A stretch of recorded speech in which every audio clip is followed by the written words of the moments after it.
말씀을 한번 보도록 하겠습니다. 마태복음 11장입니다. 마태복음 11장 1절에서 10절까지입니다. 마태복음 11장 1절에서 10절까지입니다.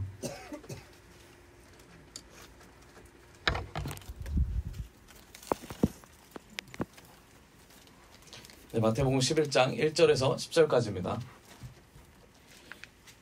네, 우리 교독하면서 읽도록 하겠습니다. 제가 먼저 읽겠습니다. 예수께서 12제자에게 지시하시기를 마치고 거기서 떠나셔서 유대 사람들의 여러 고을에서 가르치며 복음을 전하셨다. 그런데 요한은 그리스도께서 하신 일들을 감옥에서 듣고 자기 제자들을 예수께 보내어 물어보게 하였다. 오실 그분이 당신이십니까? 그렇지 않으면 우리가 다른 분을 기다려야 합니까? 예수께서 그들에게 대답하셨다. 가서 너희가 듣고 본 것을 너에게 알려라. 눈먼 사람이 보고 다리 저는 사람이 걸으며 나병 환자가 깨끗게 되며 듣지 못하는 사람이 들으며 죽은 사람이 살아나며 가난한 사람이 복음을 듣는다. 나에게 걸려다 잠자는 사람은 복이 있다. 이들이 떠나갈 때에 예수께서 무리에게 요한을 두고 말씀하셨다. 너희는 무엇을 보러 광야에 나갔더냐? 바람에 흔들리는 갈대냐? 아니면 무엇을 보러 나갔더냐? 화려한 옷을 입은 사람이냐? 화려한 옷을 입은 사람은 복이 있다. 아니면 무엇을 보러 나갔더냐? 예언자를 보려고 나갔더냐? 그렇다 내가 너희에게 말한다. 그렇다 그는 예언자보다 더 훌륭한 사람이다. 이 사람을 두고 성경에 기록하기를 보아라, 내가 신부는 그를 너보다 앞서 보낸다. 그가 내 앞에서 내 길을 닦을 것이다 하였다. 아멘. 아멘. 네, 할렐루야. 네, 할렐루야. 네, 오늘 말씀의 제목은 나를 실족시키는 것이 무엇입니까? 나를 실족시키는 것이 무엇입니까? 네, 라는 제목으로 말씀을 선포하도록 하겠습니다. 우리 옆상과 인사합시다. 당신을 실족시키는 것이 무엇입니까?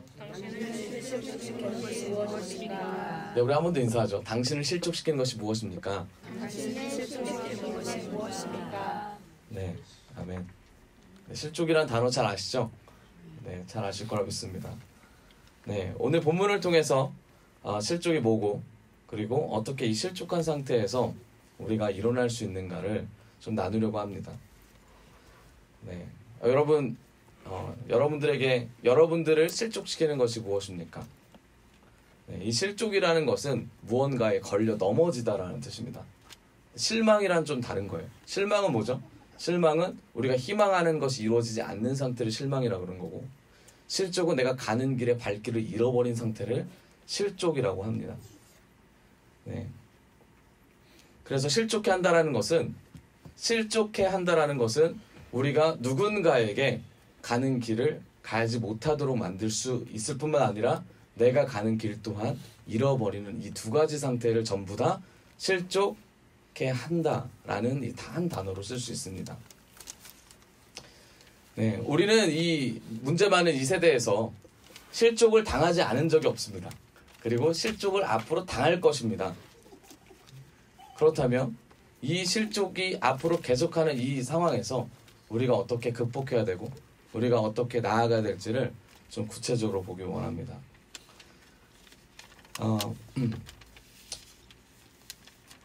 그렇다면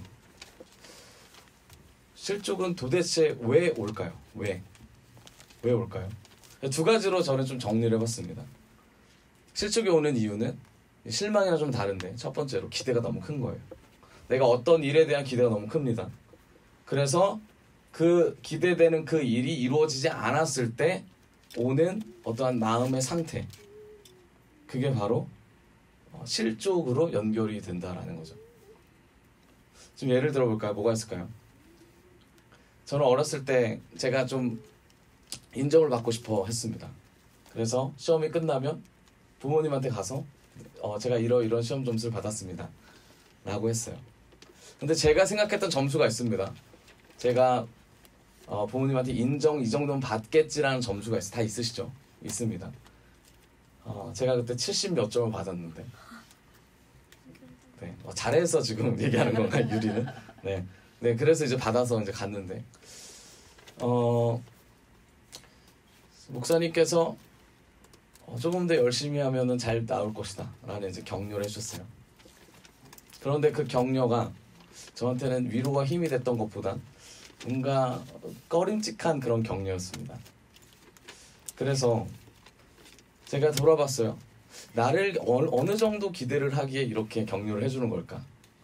제가 50점밖에 못 맞는 애였다면 격려를 하면서 70점까지 올라갔을 텐데, 제가 90점 맞고 100점 맞는 아이였다면 제가 70점 맞았을 때 격려보다는 다른 얘기를 하셨겠죠. 물론 격려도 필요하지만 우리가 기대라는 건 이렇게 기대가 너무 크다 또는 기대가 없다 라는 것을 통해서 우리가 앞으로 결정되어지는 거, 특히 방금 제가 말씀드렸듯이 시험에 관련된 거에서 우리는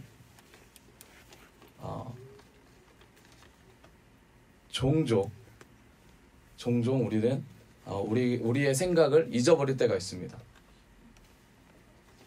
두 번째는 뭐냐면 기대가 너무 커서 오는 건데, 이거는 내 감정과 연결이 있습니다. 내 감정.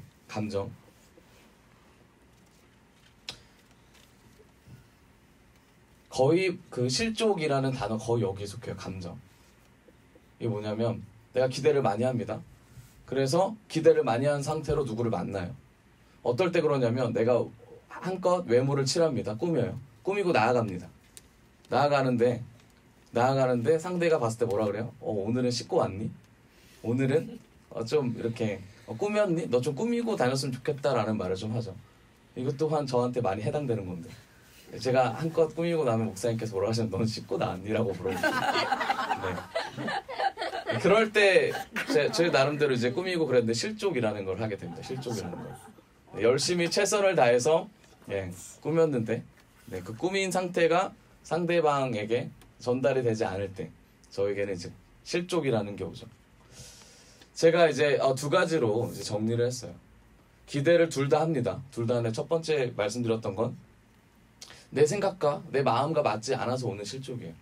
두 번째는 내 감정이 상해서 오는 실족입니다. 여러분들은 어느 쪽이 더 많습니까? 환경보다는 감정이 더 많을 거라고 생각이 듭니다. 실족이라는 이것은 환경적으로 우리가 실족을 당할 수도 있는데 환경보다 더 중요한 게 있습니다. 실족을 그럼 누가 주는 겁니까? 환경보다 더 중요한 게 있어요. 근본적으로 바로 사단이 줍니다. 사단. 예수님은 아니죠. 실족을 주는 건.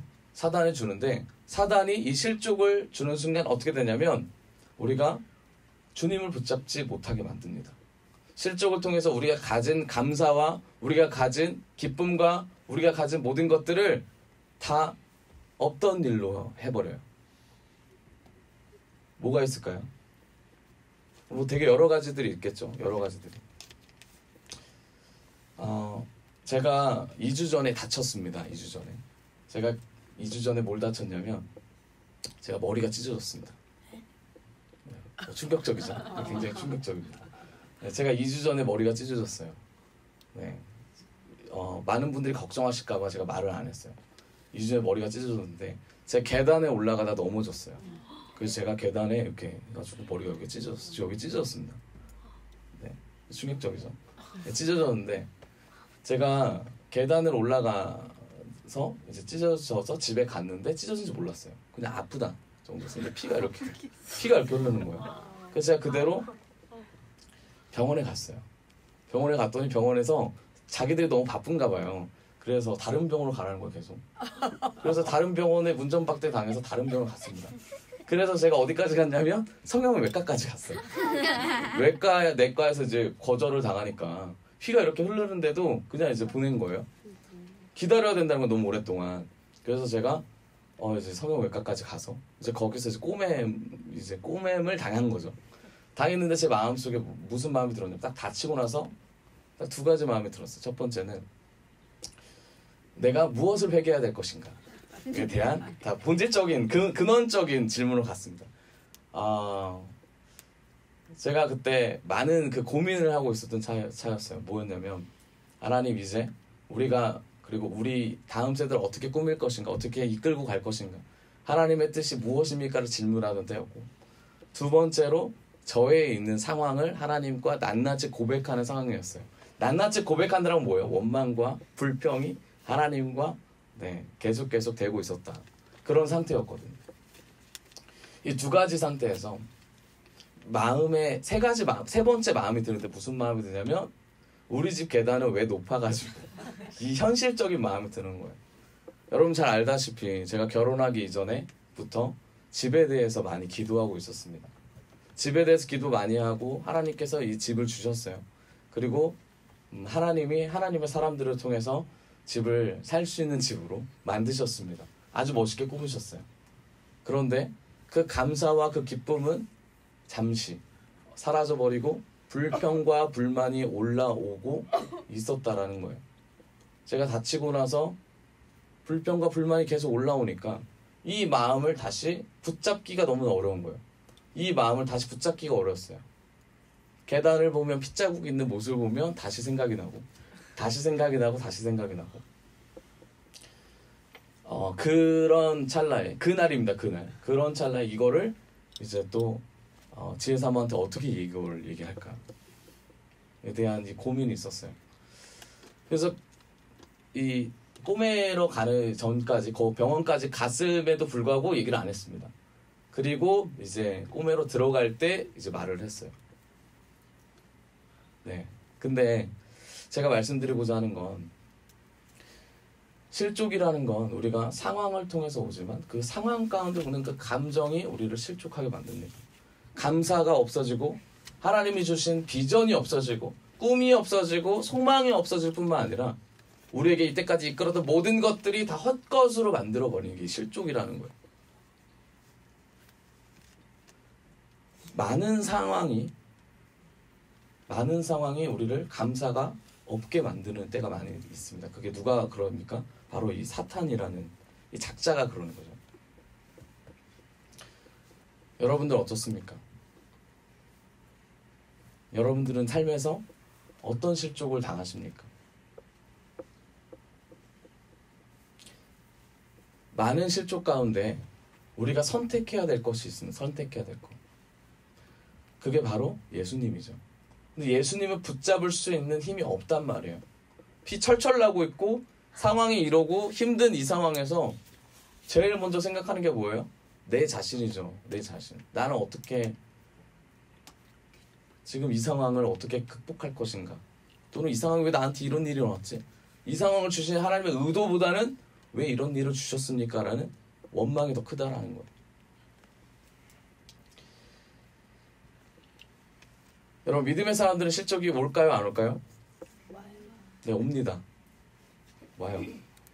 믿음의 사람들은 실족이 옵니다. 네. 깊은 생각을 하느라고 초점을 여기다 맞추고 있는데 네, 옵니다.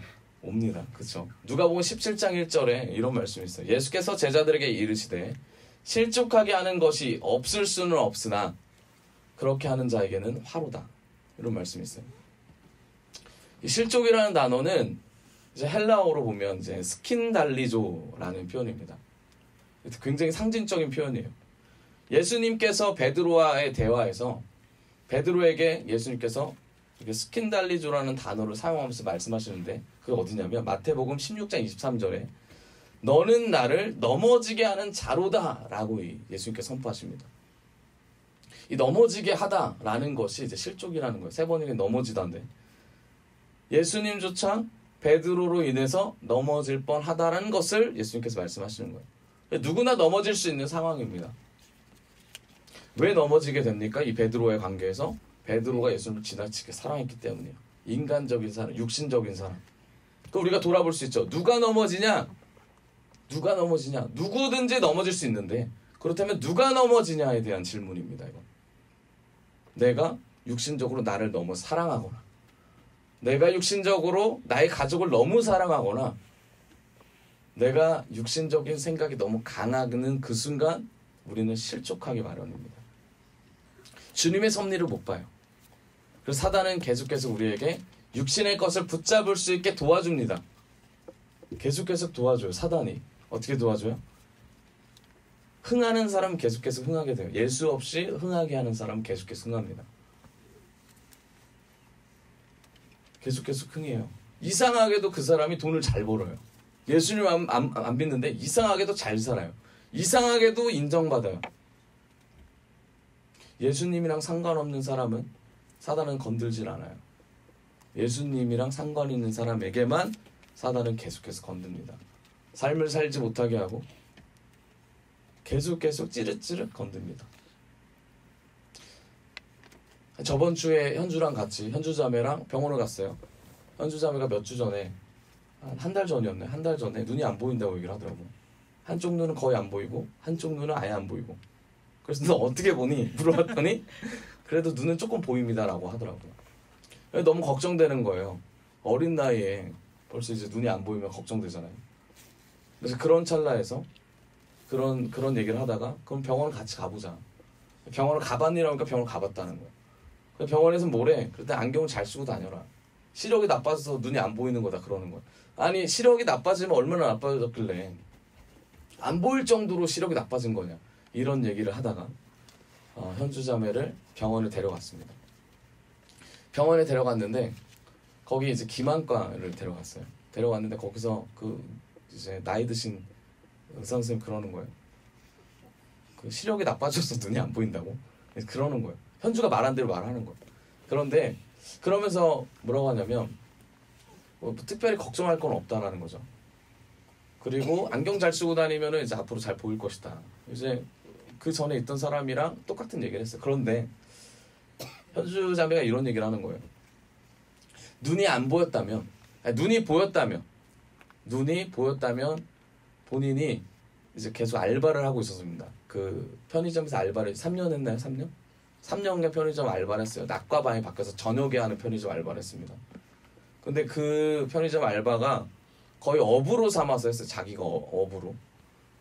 돈이 필요하니까 오히려 거기에 집중을 한 거죠. 그래서 교회 오는 것도 어려웠고 말씀 듣는 것도 많이 어렵고 밤에 하니까 그런 상태에서 눈이 나빠지고 나서 깨달았다라는 거예요. 아, 하나님이 나의 눈을 나빠지게 만드는 거구나. 왜냐면 하나님 바라보라고. 그걸 깨달았다는 거예요. 그리고 와서 저랑 안과를 가고 나서 그러면서 거기서 그런 고백을 하더라고요. 하나님이 자기를 눈을 멀게 하셨고 이제 또 갑자기 또 잘 보인다는 거예요. 저는 하나님께서 우리에게 이 실족의 단계에서 계속해서 끌어주신다고 생각을 합니다. 그것이 믿음의 사람들이 가야 될 길이라고 봐요. 기만과를 갔는데 신기하게도 기만과 그 로비가 있잖아요. 로비에 있는 책들이 다 기독교 서적인 거예요. 너무 신기했습니다. 그 원래 병원은 그런 거 좀 이제 요즘 많이 없어진 추세잖아요. 옛날엔 좀 있었어도. 그래서 거기 이제 목사님들의 그런 설교집들도 막 있고 그랬어요. 근데 그 중에 현주 자매가 책 한 권을 딱 꺼내들더라고요. 어린이 일러스트 성경이었어요. 그러면서 그러는 거예요. 이 책 정말 재밌다.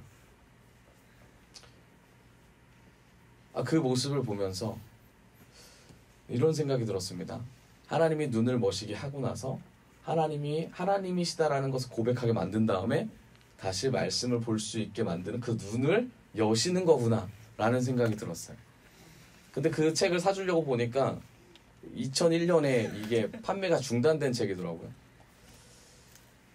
그래서 이걸 어떻게 하나. 근데 이제 지혜사모 같이 갔는데 책방을 알아본 거예요. 그래서 주변에 책방이 있었습니다. 처음 가보는 책방이었어요. 새로 생긴 지 얼마 안 된 그런 책방이었어요. 거기 가서 현주 자매를 데려와서 책을 사줬어요. 근데 그 책에 비슷한 책이 있더라고요. 저는 그 상황을 통해서 우리가 현주 자매가 얼마나 많이 실족하는 마음이었을까라는 게 많이 느껴졌어요. 여러분 눈을 잃어버린다라는 건 정말 힘든 일입니다. 그렇죠? 그런데도 거의 안 보인다라고 했던 그 눈이 안과에 가서 하나님이 하셨다라는 인정과 동시에 아이러니하잖아요. 그날 책을 사러 갔습니다. 실족이라는 건 우리에게 매 순간 와요. 매일매일 찾아옵니다. 그런데 그 실족을 이겨낼 수 있는 힘은 내가 할 수 있는 게 아니라는 것.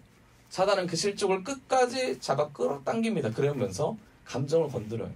못 나아가잖아. 못해. 지금 너의 힘든 감정을 붙잡아. 네가 세상에서 가장 힘든 사람이야. 네가 세상에서 가장 외롭고 지치고 힘들고 너의 주변에 아무도 없어. 계속 말을 합니다. 이 끝이 누구죠? 끝이 사단이 그러죠. 사단 뭐예요? 끝에서 자살을 종용하잖아요. 죽음을 줍니다. 죽음의 마음을 계속해서 심어줘요. 실족을 딛고 승리하는 우리 모두가 되기를 원합니다.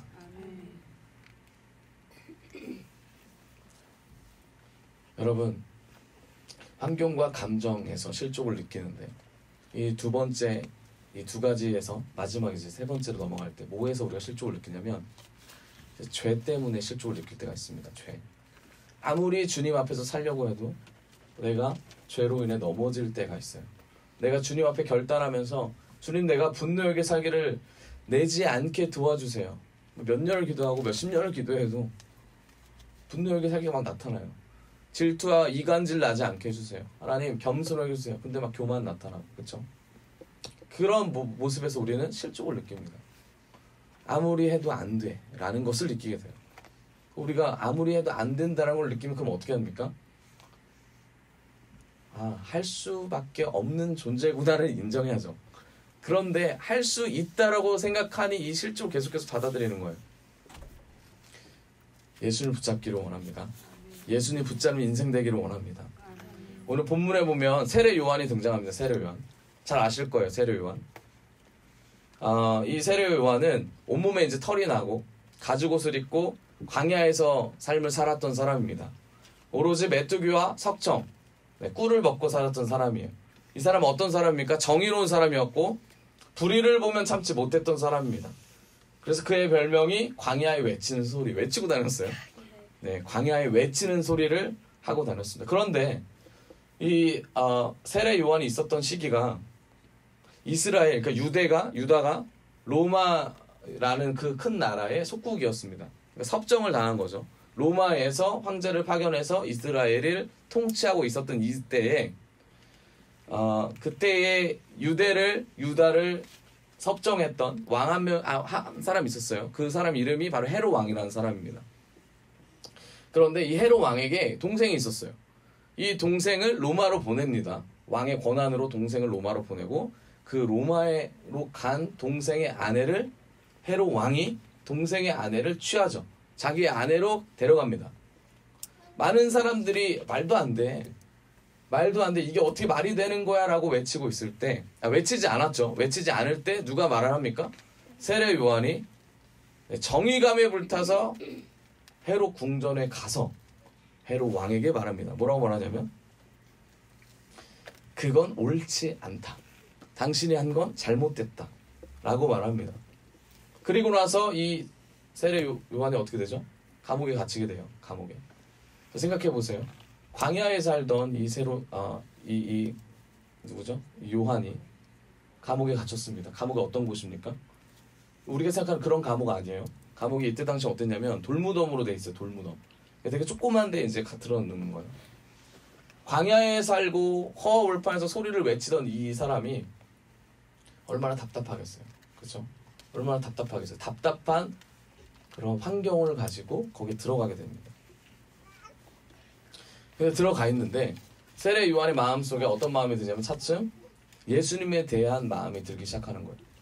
자, 지금 이제 마태복음 11장이잖아요. 예수님이 이미 등장을 하셨어요. 예수님이 등장하고 나서 세례 요한이 예수님한테 세례를 줍니다. 그리고 성령의 비둘기처럼 나오는 것을 세례 요한이 목격을 합니다. 그리고 마음속에 외치죠. 이 사람은 메시아다라는 것을 분명히 알게 되죠. 그런데 이 감옥에 갇힌 요한의 마음속에 예수님의 존재에 대한 마음이 계속 드러나기 시작한 거예요. 예수님은 정말 참된 메시아일까? 예수님은 정말 그리스도실까? 왜요? 요한이 처한 상황이 지금 어떤 상황이에요? 되게 힘든 상황이기 때문에. 뭐 때문에 힘들어졌어요? 정의 때문에 힘들어진 거예요. 옳은 말을 했더니 자기가 이런 상황을 갇히게 된 겁니다. 실족하는 상황이 됐어요. 요한에게. 그리고 나서 요한이 실족하는 이 상황에서 자신의 제자들, 요한도 제자들이 많았습니다. 제자를 예수님께 보냅니다. 마태복음 11장 2절에 그런데 요한은 그리스도께서 하신 일들을 감옥에서 전해 듣고 자기의 제자들을 예수께 보내요. 그리고 나서 물어보게 하였다. 오실 그분이 당신이십니까? 그렇지 않으면 우리가 다른 분을 기다려야 합니까? 여러분, 요한은 예수님을 직접 만났던 사람이에요. 예수님의 몸을 터치했던 사람이고 성령을 직접 봤던 사람입니다. 그리고 예수님의 존재를 자기가 느꼈던 사람이에요. 그런데 자신이 실족하는 상황이 되니 예수님에 대해서 다시 한번 생각하게 되는 계기가 된 거예요. 그럼 왜 예수님을 다시 생각했을까? 3장부터 쭉 보면 예수님이 하던 행동들이 있습니다. 세례 요한은 헤롯 왕에게 가서 정의롭게 말을 했지만 예수님은 돌아다니면서 뭐라고 했냐면 구제해라. 다른 사람을 도와라. 용서해라. 약자를 배려해라. 등등등 너무 옳은 말을 예수님도 하셨어요. 그런데 정작 세례 요한에게 예수님은 찾아오시지도 않고 세례 요한과의 관계도 딱 매듭 지어준 것도 아니고 요한과 상관없는 행보를 보이니 이 세례 요한의 마음속에 예수님에 대한 마음이 다시 번복되는 것을 계속 보여주고 있던 거예요. 그래서 제자들을 보냅니다. 그래서 당신이 예수입니까 아닙니까? 메시아입니까 아닙니까를 이제 보려고 한 거죠. 여러분,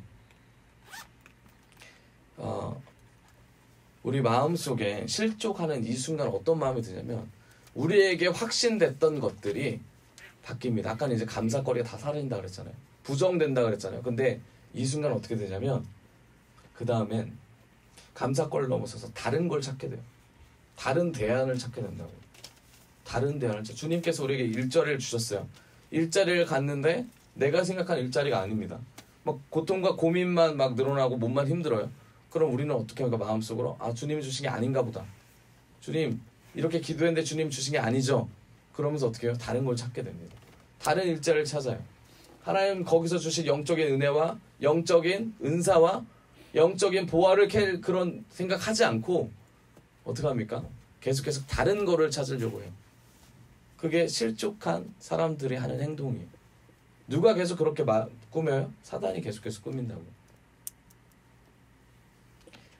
우리는 어떻습니까? 이 상황에서 그럼 우리는 어떻게 해야 될까요?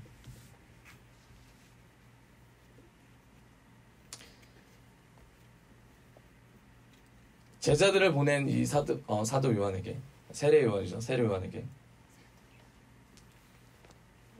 예수님께서 말씀하십니다. 뭐라고 하시냐면 11장 6절에 나에게 걸려 넘어지지 않은 사람은 복이 있다. 이런 말씀하세요. 되게 아이러니한 말씀이죠. 누구든지 나를 인하여 실족하지 않은 자는 복이 있다.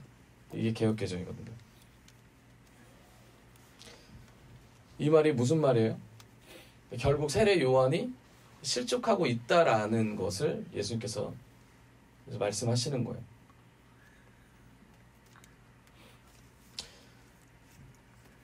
여러분, 우리는 실족할 수밖에 없습니다.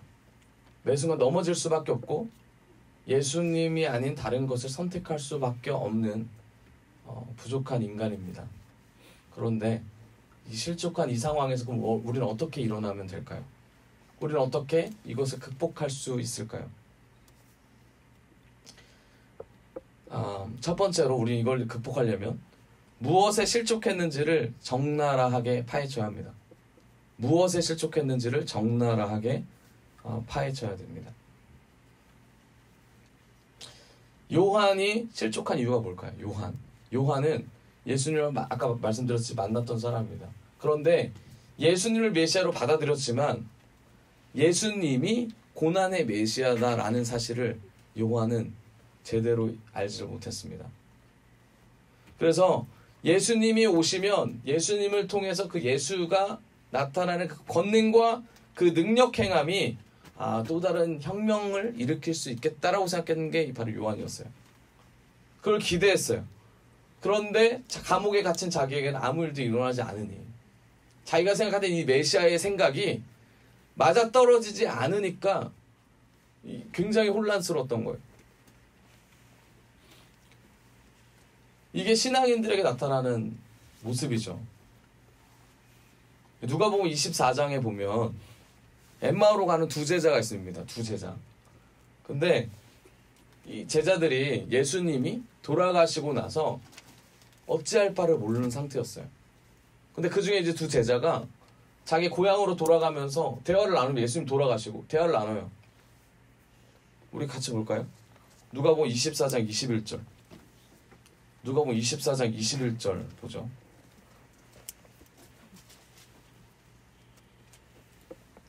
자, 같이 보겠습니다. 같이 읽어볼게요. 시작. 우리는 그분이야말로 이스라엘을 구원하실 분이라는 것을 알고서 그분에게 소망을 걸고 있었던 것입니다.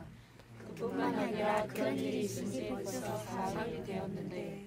네, 제자들이 한 말입니다. 두 제자가. 우리는 그분이야말로 이스라엘을 구원하실 분이다라는 것을 이제 알았다라는 거예요. 그리고 소망을 걸었는데 예수님 어떻게 됐어요? 죽었어요. 그리고 사흘이 지났다라는 거죠. 살아나기 전에. 그리고 이제 자기 집으로 갑니다. 왜요? 다시 본업하려고. 예수님한테 맡겼더니 돌아가셨어요. 그러니까 다시 자기에게 주어진 것을 하려고 다시 떠나간다가 얘기를 합니다. 그리고 나서 내려가는데 누굴 만나냐면 예수님을 만나요. 이 제자 둘이서 예수님이 돌아가셨네 하고 돌아가는데 예수님을 만납니다. 그런데 이 지금 질문과 대답을 예수님과 하는 거예요. 내려가는데 예수님을 이들은 알아보지 못합니다. 눈이 영안이 막혀서 예수님인지를 모르고 대답을 하는 거예요. 그리고 나서 그들 앞에서 예수님께서 뭐라고 하시냐면 그리스도가 24장 26절에 누가복음 그리스도가 이런 고난을 받고 자기의 영광에 들어가야 할 것이 아니냐라고 예수 자신을 얘기합니다. 메시아로서 십자가 고난을 받고 그리고 죽어야 영광에 이르지 않겠냐라고 말을 합니다. 예수님의 입장에서 십자가의 고난은 당연한 건데 이 제자는 그거를 이해하지 못했어요. 마찬가지입니다. 세례 요한도 뭐였어요? 예수님의 정확한 의미를 알지 못했어요. 예수 그리스도가 왜 이 땅에 왔고 그걸 통해서 어떤 형식으로 예수님이 사역을 할지를 100% 알지 못했기 때문에 자기 자신도 예수님에 대한 오해가 있었다라는 거죠.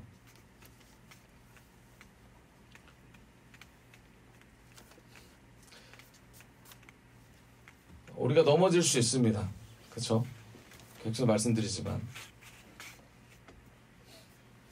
우리가 실족할 수 있고 계속 우리는 이 실족을 한과 동시에 계속해서 일어날 줄을 믿습니다. 두 번째 요한에게 그렇다면 이 실족이 왜 일어났을까? 그리고 어떻게 이걸 극복해야 할까? 두 번째 우리가 실족을 받았을 때 일어날 수 있는 두 번째 메시지는 우리가 삶에서 최선을 다해서 주님을 인정해야 될 줄 믿습니다. 요한은 주님을 어느 정도 알았던 사람입니다. 그리고 그 주님을 붙잡으려고 노력했던 사람이고 주님의 말씀대로 살려고 했던 사람이었어요. 근데 요한에게 필요했던 건 뭐였냐면 요한에게 필요했던 건 시간이었어요. 시간. 요한이 지금 감옥에 갇혔어요. 요한은 자기가 해야 될 일들이 많았습니다. 그런데 자기가 해야 될 일들이 바로 이 시간에 묶여있다고 생각한 거예요. 내가 지금 뭔가를 해야 되는데 뭔가를 하지 못하는 이 자기의 초조함이 계속 자기를 넘어뜨리고 있었어요. 요한에게.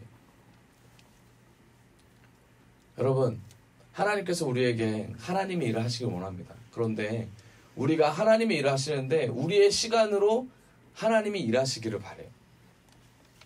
그렇기 때문에 우리의 시간으로 하나님이 일하시기를 바라니까 우리가 원하는 때에 하나님 일하시지 않으면 하나님이 없다라고 우리는 생각하고 하나님은 왜 이것조차 들어주지 않는 사람이야, 않는 분이야 라고 하면서 하나님을 다른 이에게 옳은 하나님이 아니다라고 선포할 때가 많이 있죠. 근데 어떻습니까? 하나님은 그런 분입니까? 아니죠. 하나님은 하나님의 때에 우리를 사용하실 줄을 믿습니다. 하나님은 하나님의 때에 우리를 이끄실 줄을 믿습니다. 하나님이시기 때문에 우리가 그분의 말씀에 순종할 뿐만 아니라 그분 안에 거할 줄을 믿습니다. 그런데 우리는 자꾸 우리의 시간에 맞춰서 주님이 원하시는 것을 보지 않고 우리가 원하는 것을 주님께서 해주기를 바랄 뿐입니다. 이 얼마나 큰 죄입니까? 다윗도 그렇게 유명하고 하나님께 인정받았던 다윗조차 이 시간에 쫓겼던 사람이에요. 자기의 시간에 하나님의 일하심을 간구했던 사람입니다. 다윗이 이런 고백을 해요. 주님, 어느 때까지입니까? 악인이 나를 조소하는 것이 언제까지며 의인이 고난을 당하는 것이 언제까지입니까? 다윗이 이런 고백을 해요. 이 언제 이런 고백을 하냐면 사울에 쫓길 때. 하나님 너무 잘 알고 계셨죠. 다윗을 만들기 위해선 넌 사울에 쫓겨야 돼. 다윗을 인정하기 위해서, 왕으로 세우기 위해서 왕의 훈련을 하나님 너무 잘 알고 계셨습니다. 이끄셔야 되고 겪어야 될 줄을 믿습니다. 그런데 다윗은 그걸 몰랐어요. 아니, 알고는 있었어요. 다윗이 알고는 있었는데 그걸 기다릴 만한 영적인 실력이 없었습니다. 그것을 하나님의 눈으로 볼 만큼의 눈이 열리질 않았어요. 그렇기 때문에 하나님 앞에 간구할 수밖에 없었고, 그렇기 때문에 하나님 앞에 하나님, 내가 이렇게 매일매일 넘어지는 자입니다라는 고백을 할 수밖에 없었습니다. 여러분, 우리가 이렇게 넘어질 때 하나님 도와주시옵소서, 하나님 은혜 주시옵소서 계속 간구해야 돼요. 우리가 우리의 시간으로, 우리의 생각으로 주님이 일하시길 바란다면 그것만큼 교만한 것이 없습니다. 제가 다음 세대를 준비한 지가 거의 이제 10년 넘었습니다. 거의 10년 넘은 것 같아요. 제가 한 5년 차쯤 됐을 때 제가 목사님한테 엄청 대든 적이 있습니다. 도대체 언제까지입니까? 언제 우리는 다음 세대가 열립니까? 그러면서 우리 대학 청년, 그때 어린 학생들이었죠. 저 아이들을 보면 무슨 희망이 있습니까? 그래서 그랬습니다. 미안한 말이지만 그때는 믿음이 많이 없었어요. 목사님 뭐라고 하셨냐면, 하나님의 때가 있다. 하나님 이끄실 때가 있다. 그래서 제가 그랬습니다. 그때가 언제입니까? 목사님께서 그때를 알면 내가 너한테 말했지. 이렇게 말씀하셨어요. 저는 그걸 믿음이라고 봐요. 예수님이 하실 일을 눈으로 볼 수 있는 건 아주 큰 믿음입니다. 근데 믿음이 없는 사람에게 믿음을 가져라라고 말하는 건 그만큼 힘든 일이에요. 그렇기 때문에 믿음이 있고 하나님을 경외하는 모습을 보는 목사님이나 사역자들을 쫓아갈 수밖에 없어요. 그런데 이 쫓아가다가 가랭이가 찢어집니다. 가랭이가 찢어지고 나서 내가 괜히 쫓아갔네라고 침을 뱉죠. 그런데 주님은 그걸 원하시지 않아요. 뭘 원하십니까? 쫓아가는 내 믿음이 부족할지라도, 이게 주님 쫓아가는 겁니다 라는 나의 고백이, 조그만한 고백이 나오기를 원하십니다. 그 고백을 할 때 하나님께서 우리가 부족하지만, 연약하지만 성장하고 있구나, 우리 인정하실 줄을 믿습니다. 제가 5년 차 때 그랬고, 주기적으로 그랬어요. 한 7년 정도 됐을 때 2년 기다려 제가 그런 말 했습니다. 기억나는데, 도대체 하나님을 다음 세대를 이끌어갈, 그렇다면 다음 세대를 이끌어갈 사람들을 왜 안 보내줍니까? 라고 그랬어요. 그때 목사님이 뭐라고 하셨냐면, 여기 있잖아요, 여기 하면서 본인을 말씀하셨어요. 제가 그때 정말 어이가 없다라고 제가 그랬습니다. 아무런 필드에 나가서 노력도 안 하고, 그에 관련된 어떤 것도 하지 않고, 그냥 기도만 하고 선포만 하는, 그게 어떻게 이루어지는 겁니까? 라고 이제 말을 했어요. 그때 목사님께서 하나님의 일을 하나님이 하실 수 있도록 기다려라 라고 말씀하셨어요.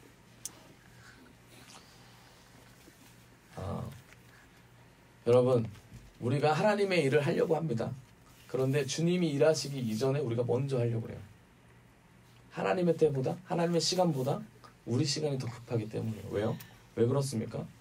내가 뭔가를 해야 되거든요. 뭔가를 이루어야 되거든요. 뭔가 나가서 전파해야 되고 뭔가 선포해야 되거든요. 내가 높아져야 되고 주님이 일하시는 것보다 내가 더 올라가야 되는, 그 인간의 속성이 너무 강하기 때문에 하나님의 일을 재촉하는 거예요. 누구 때문에? 나 때문에. 우린 그러고 있지 않습니까? 하나님께서 각 사람에게 달란트를 주셨습니다. 그 달란트를 지금 사용하시는 분이 있고 아직 사용하지 않으시는 분이 있습니다. 뭐 대부분은 사용하고 계시지만 아직 우리 어린아이들은 달란트를 받았음에도 그거를 열심히 까먹고 있잖아요. 달란트를 사용하지 않고 있잖아요. 하나님의 때에 이 달란트들이 사용되어 줄 줄 믿습니다. 하나님의 때에 우리가 그거를 사모한다면 하나님의 때에 사용되어질 줄 믿습니다. 아멘.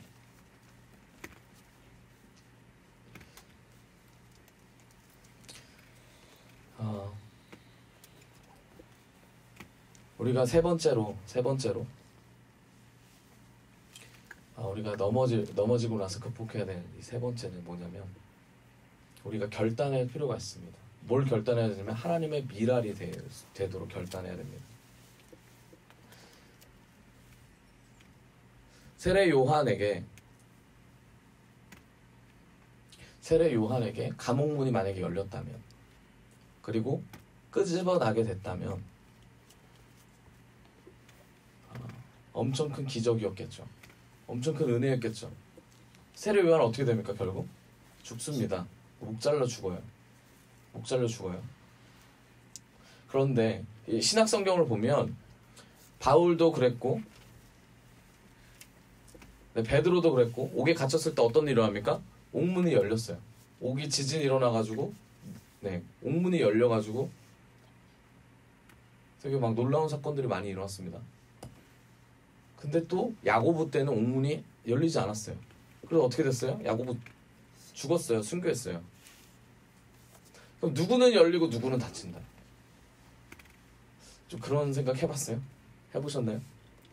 왜 똑같은 제자들인데 누구는 열리고 누구는 닫히고 열렸다고 되게 막 하나님께 막 찬양 부르고 그렇잖아요. 그렇죠? 베드로가 옥문에 갇혔을 때 많은 사람들이 베드로를 위해서 기도했잖아요.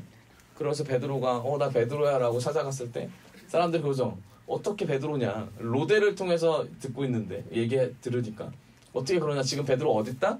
옥에 있는데 무슨 말 하는 거냐. 하나님께서 이끄시는데 누구는 열어주고 누구는 닫히고 뭘 말하는 겁니까? 뭘 말하는 거죠? 하나님의 주권을 말하는 겁니다. 주권. 하나님의 주권. 여러분, 하나님께서 우리에게 주시는 그 시간 가운데 매 순간 우리는 하나님의 사람으로 거듭나야 될 줄을 믿습니다. 이게 바로 미랄입니다. 미랄이 뭐냐면 성경 이제 사전을 찾아보면 이제 그 미랄 그 시가 있죠. 근데 또 다른 의미가 뭐냐면 영어로 이제 베이직이라는 거예요. 뭐예요? 기초, 기본이라는 거죠. 무엇을 하는 데에 있어서 기본이 되는 게 바로 이 미랄입니다. 이게 상징적인 표현이에요. 미랄이 된다라는 건 내가 주님의 일을 하는 데에 모든 기본 세팅을 주님으로 하겠다라는 고백이 돼요. 근데 놀랍게도 이 미랄이 어떻게 돼요? 죽어야 열매를 맺는 거죠. 기본 세팅을 예수 그리스도로 베이직을 하고 그 다음에 내가 죽을 때 예수 그리스도의 열매를 맺는 거지. 내가 세팅도 안 하고 죽지도 않고 심겨지지도 않으면 결국 주님이 나타나지 않는다라는 거죠. 주님의 주권 아래서 우리가 매 순간 주님을 어떻게 인정하며 어떻게 쫓아가는지가 바로 우리가 넘어졌을 때 극복하는 방법입니다. 물질 때문에 어려우세요? 아니면 인간관계가 어려우십니까? 건강 때문에 힘드세요? 이 모든 것을 주시는 하나님의 주권을 한번 인정해 보세요. 하나님의 주권을 인정하는 순간 나의 눈이 바뀔 겁니다. 나의 생각이 바뀔 거예요. 내가 이때까지 바라봤던 이 땅의 삶이 이 땅의 삶에서 끝나는 것이 아니라 천국의 삶은 도대체 무엇일까라는 질문이 생길 것이며 그 천국을 주시는 하나님이 위대하다는 사실을 우리 입으로 선포하게 될 겁니다. 그러면서 그 선포하는 순간 우리의 입에 그리고 우리 마음에 우리 머리에 우리의 행동에 화평과 희락과 기쁨과 오래 참과 성령의 열매가 맺히게 될 겁니다. 이걸 주님께서 원하시는 거예요. 무엇이 될 때? 우리가 주님의 주권을 인정하며 미랄이 될 때. 그 미랄이 되려고 지금 세례 요한이 순교의 길을 가고 있었던 거예요.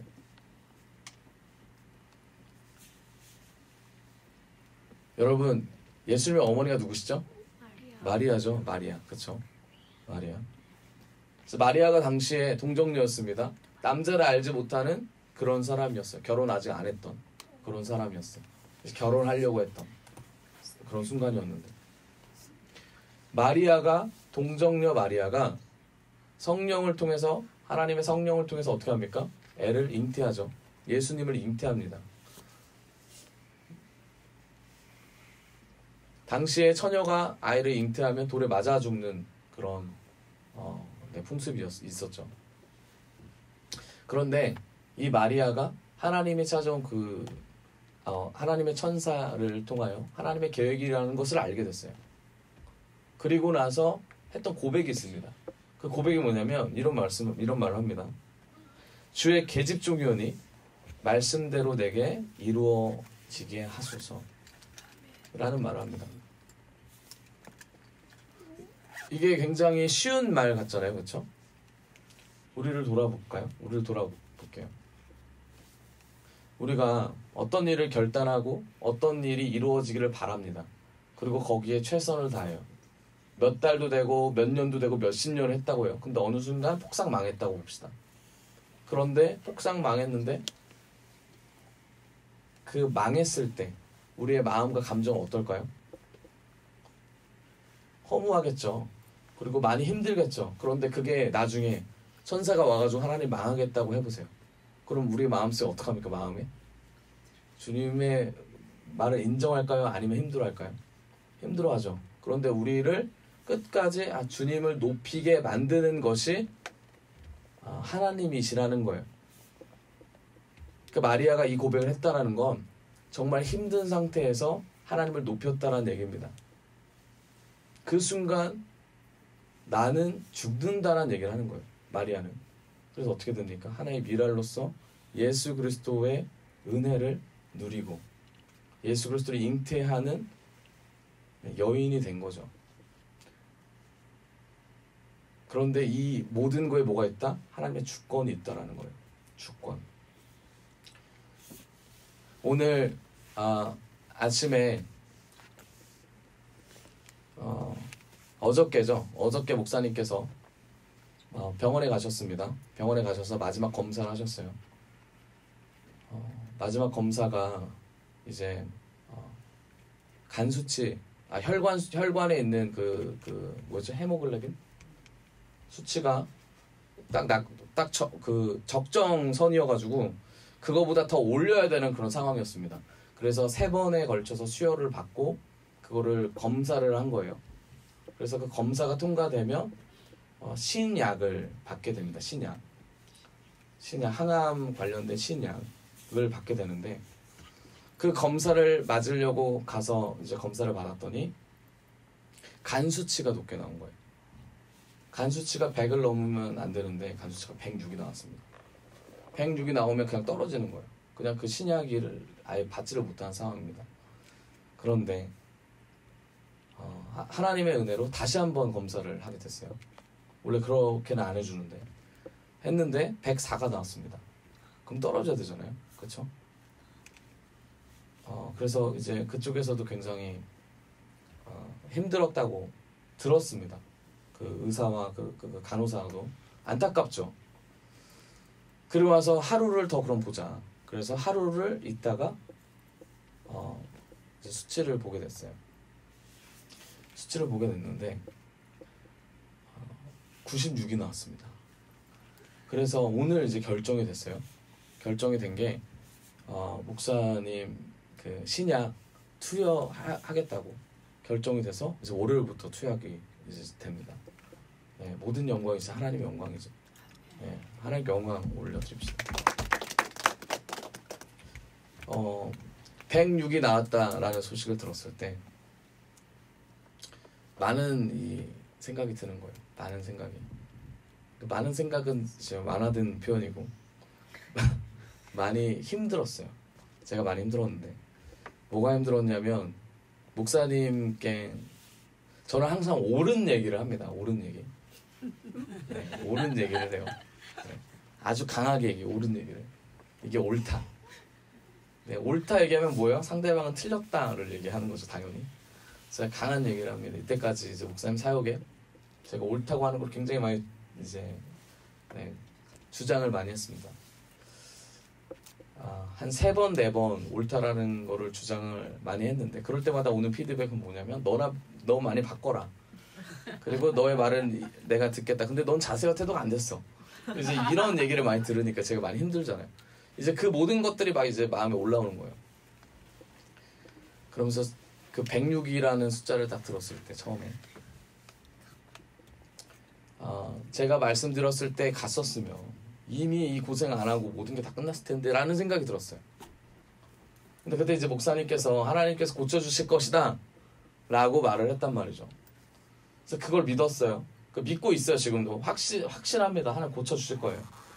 믿고 있고 따라가는데 저의 믿음과 제 육신이 일치가 안 되는 거예요. 이 말씀 아세요? 나의 믿음과 육신이 일치 안 될 때 뭐냐면 막 입으로 쏟아내면서 따라가는 거예요. 네. 되나 한번 봐라 하면서 막 따라가는 거죠. 머리로는 하나님을 믿어요. 하나님 따라가죠. 당연히 하나님 전능하시니까 못 고치는 게 어딨어. 만들기까지 하셨는데 믿습니다. 그런데 꼭 지금은 아닐 것 같은 뭐 등등등 여러 가지 이제 불신앙도 올라오고 막 그렇습니다. 딱 그 얘기를 딱 들었을 때 처음에 갔으면 어땠을까라는 이 생각을 하면서 하나님의 때보다 저의 때를 저의 시간을 계속해서 생각한 거죠. 저의 생각을. 그리고 나서 오늘 아침에 그 소식을 듣고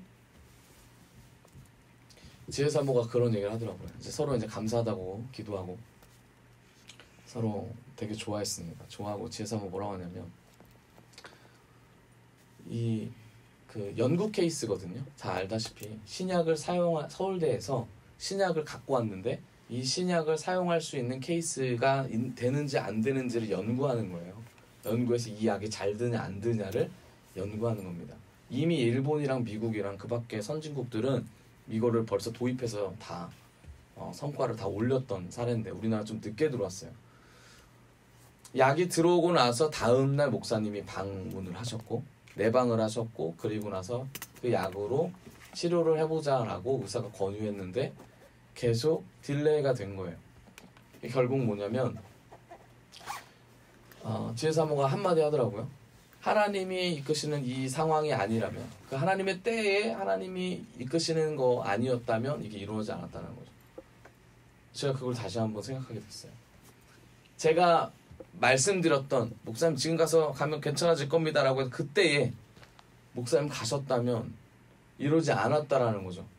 그리고 그때 갔을 때 이게 좋아질 수도 있고 나빠질 수도 있는데 무조건 좋아질 거다라는 생각만 하고 있었던 거죠.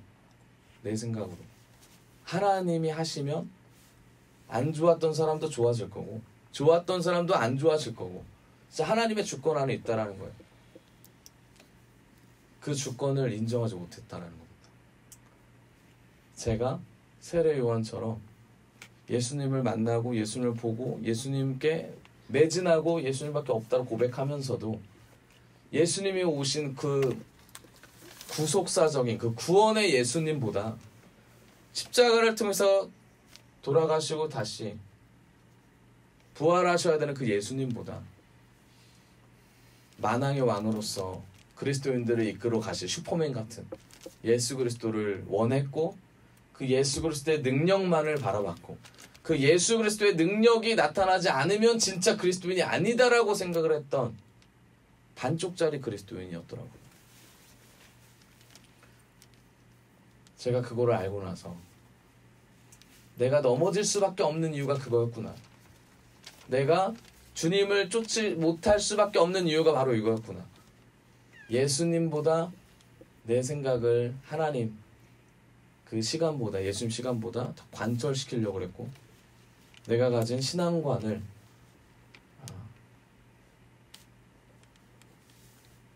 말씀이라고 생각하면서 신봉하고 있었더라는 것을 알게 됐습니다. 여러분 예수님께서는 말씀하세요. 계속 우리에게 뭐라고 하십니까? 11장 6절에 한번 같이 읽어볼까요? 네, 6절 시작. 나에게 걸려 넘어지지 않는 사람은 복이 있다. 아멘. 아멘. 우리가 예수님을 붙잡아야 될 줄 믿습니다. 예수님과 계속해서 동행하며 우리에게 실족시키는 것이 무엇인지를 직면할 필요가 있습니다.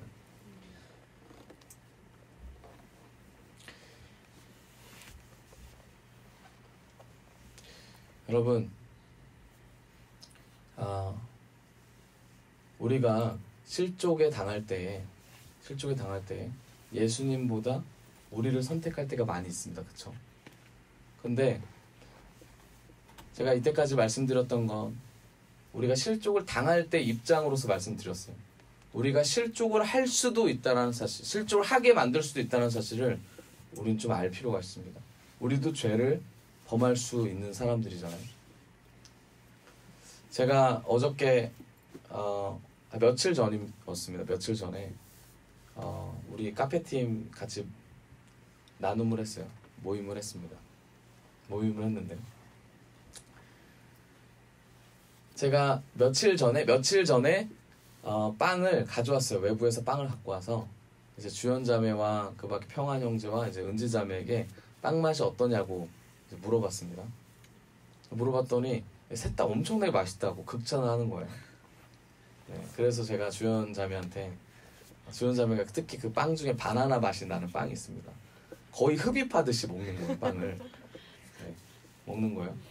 그래서 제가 주연자매에게 좀 자극되는 말을 좀 많이 했습니다. 빵을 좀 잘 만들어라. 이렇게는 못 말더라도 이렇게까지 만들도록 노력을 해라라는 이제 얘기를 했어요. 제가 질책 아닌 질책을 한 거죠.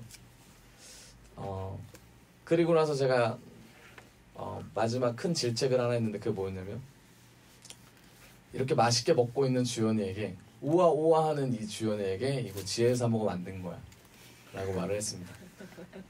주연이 갑자기 눈이 돌아갔어요.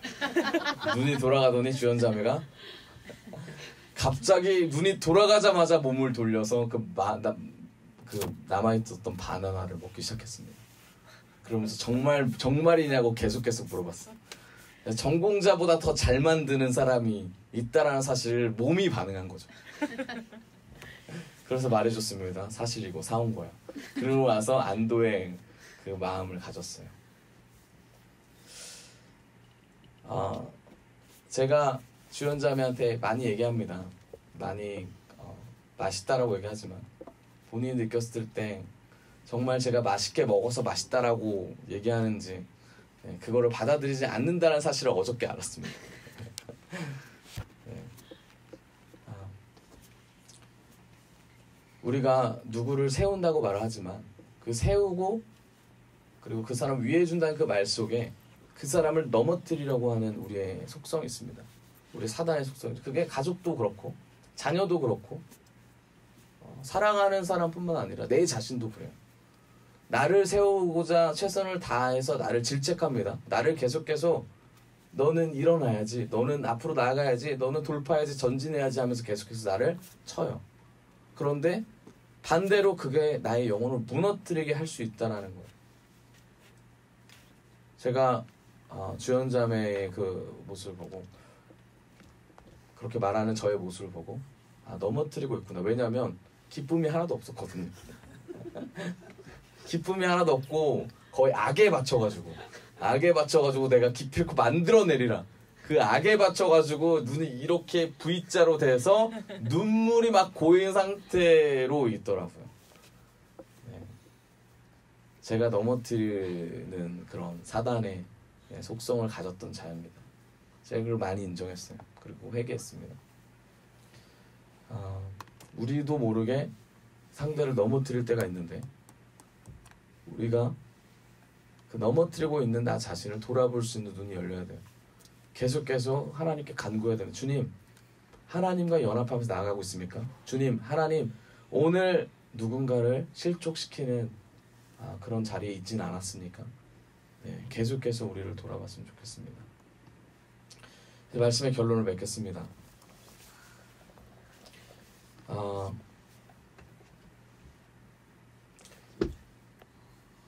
우리가 오늘 실족에 대해서 좀 나눴습니다. 실족. 넘어뜨리려고 하는 자와 그리고 넘어진 자에 대해서 좀 우리가 같이 나눴는데,